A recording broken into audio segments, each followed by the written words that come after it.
Piece கோயில் அவர்கள் எங்கள் இல்லத்திற்கு வருகின்றது எங்களுக்கெல்லாம் மிக்க மகிழ்ச்சி தருகின்றது.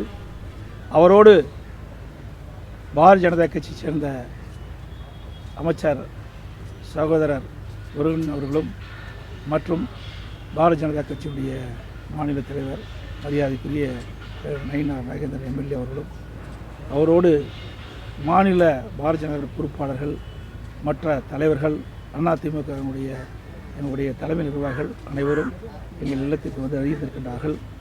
எங்கள் இல்லத்தில் நாளை நடைபெறுகின்ற மாபெரும் பொதுக்கூட்டத்தில் எப்படியெல்லாம் அந்த பொதுக்கூட்டத்தில் மக்கள் கலந்து கொள்கிறார்கள், அதுக்கு எப்படியெல்லாம் ஏற்பாடு செய்ய வேண்டும் என்று கலந்து ஆலோசிக்கப்பட்டிருக்கின்றன. நாளை நடைபெறுகின்ற கூட்டம் தமிழகத்தில் மிகப்பெரிய மாற்றத்தை ஏற்படுத்துகின்ற கூட்டமாக இருக்கும். சுமார் 5 லட்சம் பேர் அந்த பொதுக்கூட்டத்திலே கலந்து கொள்கிறார் என்பதை மகிழ்ச்சியுடன் இந்த நேரத்தில் தெரிவித்துக் கொள்கின்றேன். இந்த தொடக்கம் எங்களுடைய கூட்டணியுடைய வெற்றிக்கு அச்சாணியாக அமையும். இன்றைக்கு தமிழகத்தில் சட்ட ஒழுங்கு அடியோடு சீர்கெட்டு விட்டது.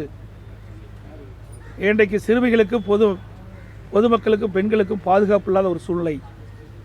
இந்த அரசாங்கம் எல்லா துறைகளிலும் தோல்வியை கண்டுவிட்டது. எல்லா துறைகளிலும் ஊழல் நிறைந்து இருக்கின்றன.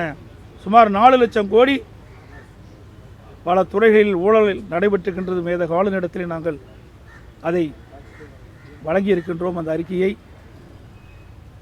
அது மட்டுமல்ல, எங்களுடைய கூட்டணி வலிமையான கூட்டணி. மாண்புமிகு பாரத பிரதமர் அவர்கள் இந்திய நாட்டினுடைய பொருளாதாரத்தை உயர்த்துவது மட்டுமல்ல, மேக் இன் இந்தியா அதை நடைமுறைப்படுத்தி இந்தியா எதிர்காலத்திலே ஒரு வல்லரசு நாடாக உருவாக்குவதற்கு அனைத்து முயற்சியும் எடுத்துக்கொண்டிருக்கின்றார்கள். இன்றைக்கு அனைத்து இந்திய அண்ணா திராவிட முன்னேற்ற கழகம் என்டிஏ கூட்டணி மிகப்பெரிய வெற்றி பெறும். மத்தியிலே பாரத பிரதமர் மோடி அவர்கள் தலைமையிலே ஆட்சி, தமிழகத்திலே அதிமுக ஆட்சி நிலவும். அப்பொழுது தமிழகம் மிகப்பெரிய ஏற்றத்தை பெறும், மிகப்பெரிய வளர்ச்சி பெறும். இதுநாள் வரை இல்லாத ஒரு வளர்ச்சியை இந்த தேர்தல் மூலமாக வெற்றி பெற்று மக்களுக்கு வழங்கும் என்பதை இந்த நேரத்திலே தெரிவித்துக் கொள்கின்றேன்.